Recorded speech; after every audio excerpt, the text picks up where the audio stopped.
अच्छा, संविधान क्या होता है ये समझने के लिए चलिए एक ऐसे देश की कहानी देखते हैं जिसे बहुत ही गहरे बंटवारे और नफरत के बाद खुद को फिर से बनाना पड़ा। तो चलिए चलते हैं सीधे दक्षिण अफ्रीका और देखते हैं कि वहां लोकतंत्र आने से पहले हालात कितने खराब थे।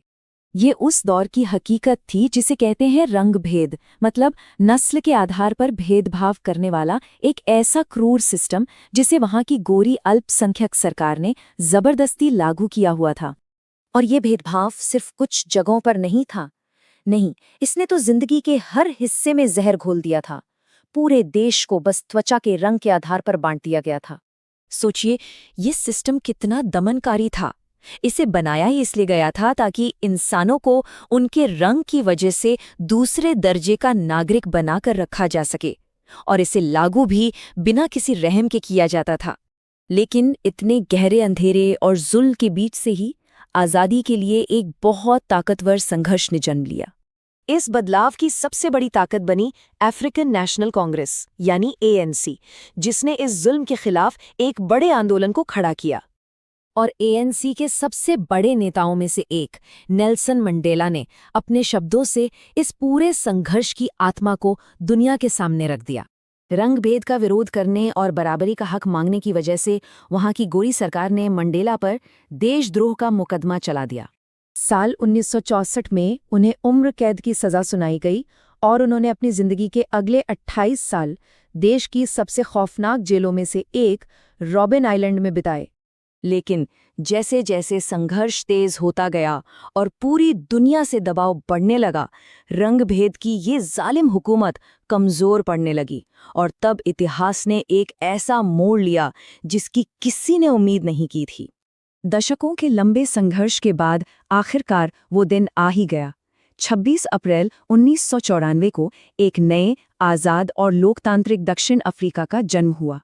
पर आज़ादी अपने साथ एक बहुत बड़ा और मुश्किल सवाल लेकर आई। ये नए देश के नेताओं के सामने सबसे बड़ी चुनौती थी।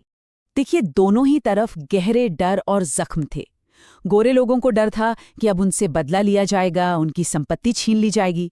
और दूसरी तरफ जो अश्वेत बहुमत था, वो अब किसी भी कीमत पर और अन्याय सहने को तैयार नहीं था। ऐसे में किसी समझौते के बिना आगे बढ़ना नामुमकिन था।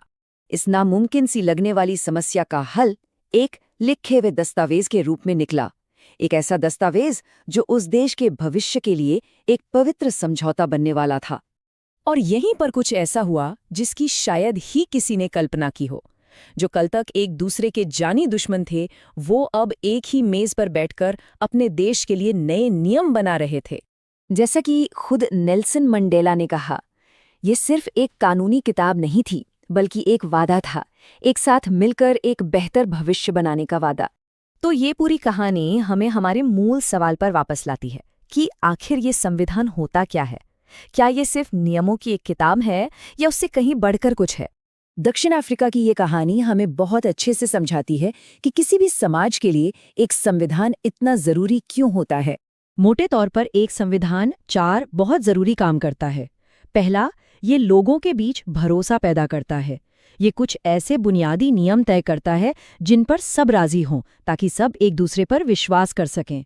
दूसरा, ये साफ साफ बताता है कि सरकार कैसे बनेगी और देश के बड़े फैसले लेने की ताकत किसके पास होगी। तीसरा, और ये बहुत अहम है, ये सरकार की ताकत पर सीमाएं लगाता है। ये नागरिकों को कुछ ऐसे अधिकार देता है जिन्हें कोई भी सरकार उनसे छीन नहीं सकती। और चौथा, ये एक देश की साझा उम्मीदों को आवाज देता है कि वो सब मिलके एक कैसा समाज बनाना चाहते हैं। और ये जो चुनौती है, ये सिर्फ दक्षिण अफ्रीका की नहीं है। दुनिया के कई देशों ने, जैसे कि भारत ने भी एक दर्दनाक बंटवारे के बाद अपनी इतनी विविध आबादी को एक राष्ट्र में जोड़ने के लिए ऐसी ही मुश्किलों का सामना किया है। तो आखिर में एक संविधान सिर्फ नियमों का एक पुलिंदा नहीं है। ये इस बुनियादी सवाल का जवाब है कि एक राष्ट्र अपनी आने वाली पीढ़ियों से ये मजबूत वादा कैसे करे कि इतिहास के वो काले